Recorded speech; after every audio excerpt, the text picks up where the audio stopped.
Hey everyone, welcome. Today, I'm going to discuss a topic that's near and dear to the hearts of many investors, the incredible power of reinvesting your stock shares and dividends. It's a strategy that can pave the way to wealth and financial success for you and your family. So let's dive right into it. But before we get to the nitty-gritty, let's clarify what reinvesting your stock shares or dividends actually means. And also, before I begin, please smash that like button, subscribe, and post any comments that you think will be helpful to the audience. And thank you, and let's go. So put it simply, the strategies basically involve taking the dividends or capital gains you earn from your investments and using them to buy more shares of the same stock. Very simple. The magic of this strategy lies in compound interest, which allows your wealth to grow exponentially over time. So how does this work exactly? Let's break it down for you.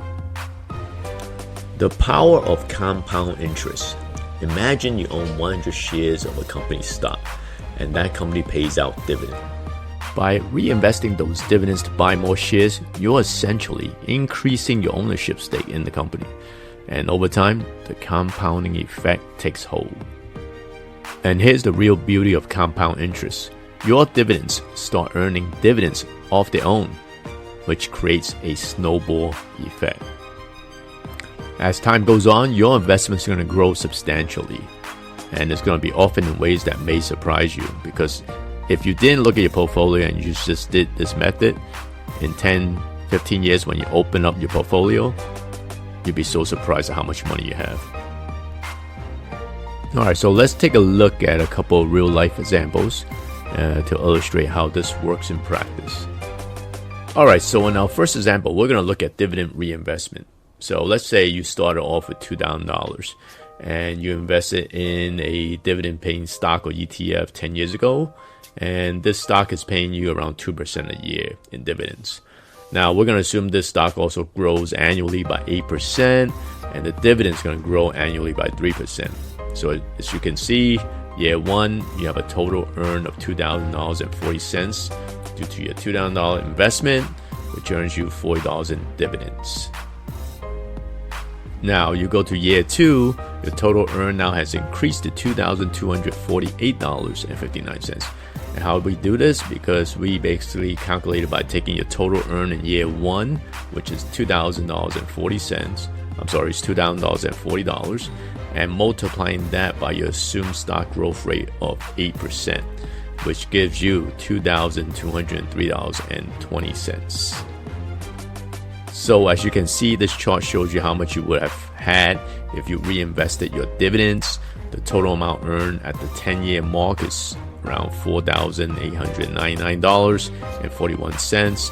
If you didn't reinvest your dividends and you just took the dividends as cash and you didn't reinvest it, your total amount earned will have only been $4,317. So that's a difference of over $582. Alright, so in our second example, we're going to look at capital gain reinvestment, often referred to as DRIP, or Dividend Reinvestment Plan, or AIP, or what they call Automatic Investment Plan.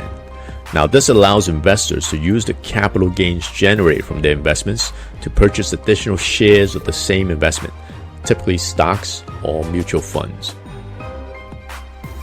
Let's say you invest $1,000 in a mutual fund or an ETF that holds various stocks. Over time, the value of the mutual fund or the ETF increases due to the capital gains generated by the underlying stocks.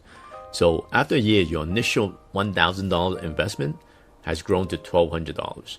If you do not participate in a capital gain reinvestment program, you will receive the $200 capital gain as a cash distribution. So now you can choose whether to reinvest it or withdraw it for personal use. So if you opt for capital gain reinvestment, the $200 capital gain is automatically used to purchase additional shares of the mutual fund at its current market price. This means you'll buy more shares in proportion to the gains generated by the fund. So after the capital gain reinvestment, your investment portfolio would look like this. Original investment, $1,000. Capital gain reinvested, $200. Total value of your investment, $1,200. Number of shares owned, 60 shares, which is breaking down to 50 shares from the original investment plus 10 shares from the reinvestment. So as you can see, you'll be owning more shares as time goes on, and this will snowball into you having a lot of shares at the end. So let's get on to the next process, which is to automate this so that you don't have to worry about reinvesting. So number one is that you want to automate the process. So with brokerages, they often offer the drip programs, which I highly recommend you invest in because this will take the guesswork out of the equation. And the second thing you want to do is diversify your holdings. So consider reinvesting in a mix of stocks, ETF, mutual funds to spread the risk. And the third is to stay informed.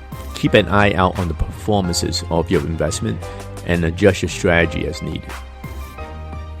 So in conclusion, reinvesting your stock shares is a proven strategy that can help you build wealth over time.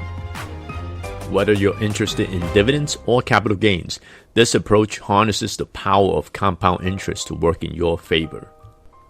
But remember, investing always comes with some level of risk, and it's important to do your research and consult with a financial advisor to make the best decisions for your financial goals. And last but not least, if you found this video helpful, please give it a thumbs up, share it with your friends, and subscribe to our channel for more valuable insights on building wealth through smart investing. Until then, happy investing.